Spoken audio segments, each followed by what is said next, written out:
Assalamualaikum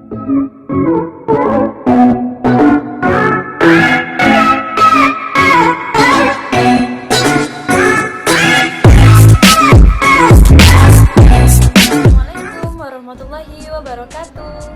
Beta, saya Suci Rahmatul Felisa. Saya mahasiswi Universitas Jambi, Prodi Akuntansi.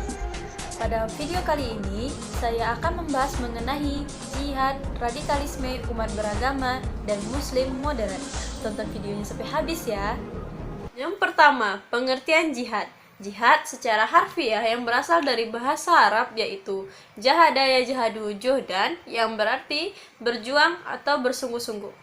Dan secara istilah, jihad ini berarti melakukan yang terbaik untuk menegakkan hukum Allah, membangun, dan menyebarkannya. Dalam kitab suci Al-Quran dan terjemahannya yang diterbitkan oleh Departemen Agama yang menyatakan bahwa jihad adalah berperang untuk menegakkan Islam dan melindungi umat Islam. Yang kedua, memerangi hawa nafsu. Yang ketiga, mendermakan harta benda untuk kebaikan umat Islam. Yang keempat adalah memberantas yang batil dan menegakkan yang hak. Dengan demikian, jihad dalam pengertian perang hanyalah sebagian saja dari arti jihad yang cukup luas. Landasan jihad dalam Islam terdapat pada kitab suci Al-Quran, hadis, dan ijtihad. Yang salah satunya yang terdapat dalam Al-Quran adalah surah Al-Ankabut ayat 6 yang berbunyi, "Barang siapa yang berijtihad, maka sesungguhnya ijtihad itu adalah dirinya sendiri, dan sesungguhnya Allah Maha Benar, Maha Kaya."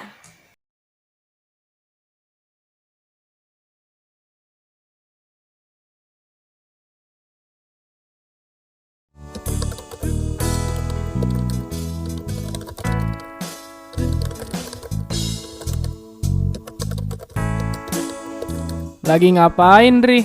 Lagi ngerjain tugas sekolah, Din. Ari, kamu itu udah bagus mau ke masjid. Tapi ya mestinya buat ibadah, Ri. Ya kan belajar juga ibadah, Din. Iya juga sih. Ri, kamu besok ikut saya ya. Jihad. Kita demo agar khilafah bisa diterapkan di negara kita.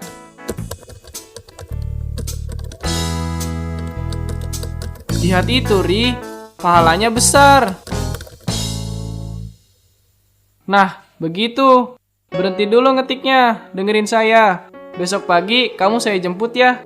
Besok kan sekolah, Din. Alah, bolos sesekali kan gak apa-apa, Ri. Ini aku serius loh, Ri. Jihad itu jaminannya surga.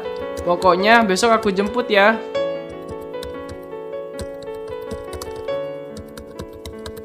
Ri, gimana Ri? Ri, kamu mau kan? Ri, kamu ini sebenarnya lagi ngapain sih? Liatin laptop nggak jelas, diajak ngomong diam aja. Kamu nggak mau jihad, nggak mau pahala. Barang siapa datang ke masjid, tiada lain kecuali untuk kebaikan, baik untuk belajar maupun untuk mengajar, maka nilainya sama seperti berjihad di jalan Allah.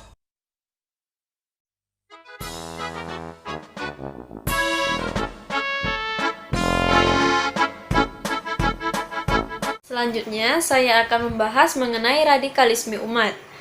Kata radikalisme berasal dari kata radikal, yang berarti dasar, atau sesuatu yang fundamental. Menurut istilah, radikalisme ini berarti pembaharuan atau sosial pembaharuan dan politik yang drastis. Dengan demikian, radikalisme umat beragama adalah paham yang menginginkan pembaharuan, perubahan sosial drastis yang menggunakan sikap yang ekstrem.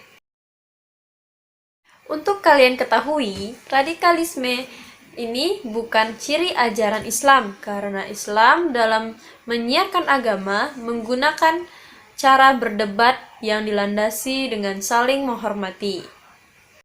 Di sini saya akan menjelaskan contoh munculnya gerakan keagamaan yang bersifat radikal.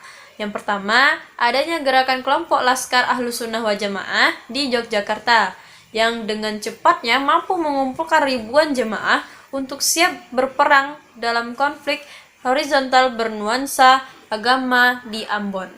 Selain itu, dalam urusan politik, kelompok Islam radikal lain seperti KISTI juga aktif berdemonstrasi untuk menyuarakan aspirasi mereka terhadap penerapan syariat Islam di Indonesia. Oleh karena itu, tidak dapat dipungkiri gerakan Islam radikal memiliki tempat tersendiri dalam kehidupan sosial politiknya, keagamaan kontemporer yang harus dilihat secara proporsional. Munculnya paham radikalisme ini dalam agama Islam salah satunya karena faktor pengertian seseorang terhadap agama Islam dan penyalahgunaan agama Islam untuk perorangan. Mereka hanya membenarkan kelompok mereka sendiri, tidak bisa memegang teguh pendirian mereka. Selanjutnya, upaya menanggulangi dari radikalisme. Pada umumnya, upaya menanggulangi radikalisme ini dapat dilakukan dengan mengetahui secara tepat akar permasalahannya. Selanjutnya, mencari solusi yang tepat dan bijak untuk melibatkan pihak-pihak terkait, khususnya para pelaku radikalisme agama. Upaya yang dapat dilakukan untuk menanggulangi radikalisme beragama adalah yang pertama, perubahan sikap dan pandangan dari negara-negara barat terhadap negara-negara muslim di dunia. Sudah saatnya dan sudah semestinya umat Islam di dunia tidak diposisikan sebagai lawan barat pasca berakhirnya era perang dingin. Namun, sebaliknya, umat Islam di dunia harus diperlakukan sebagai sahabat ataupun partner dalam bidang kehidupan secara bermartabat dan tidak diskriminatif. Kedua, mengurangi dan menghapuskan kesenjangan sosial, ekonomi, politik, pendidikan, dan kebudayaan di tingkat nasional, regional, dan internasional. Dan yang ketiga, reorientasi pemahaman agama yang tekstual, rigid, dan sempit menjadi pemahaman yang konseptual, fleksibel, dan terbuka. Dan selanjutnya yang keempat, melakukan modernisasi kehidupan umat secara selektif dengan mengakomodasi sisi positifnya dan mengelimir sisi negatifnya.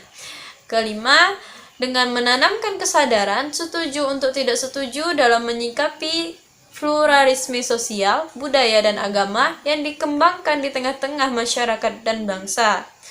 Perlu disemaikan pula kesadaran umat beragama di era globalisasi ini untuk dapat hidup bersatu di tengah-tengah masyarakat, bangsa, dan negara meski tidak harus melebur menjadi satu.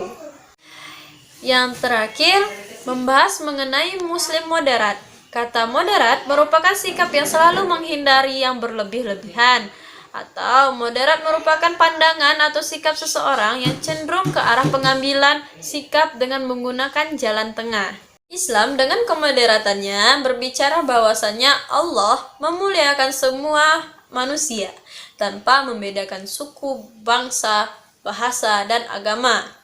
Keutamaan manusia ditentukan oleh ketakwaannya, bukan realitas sosial.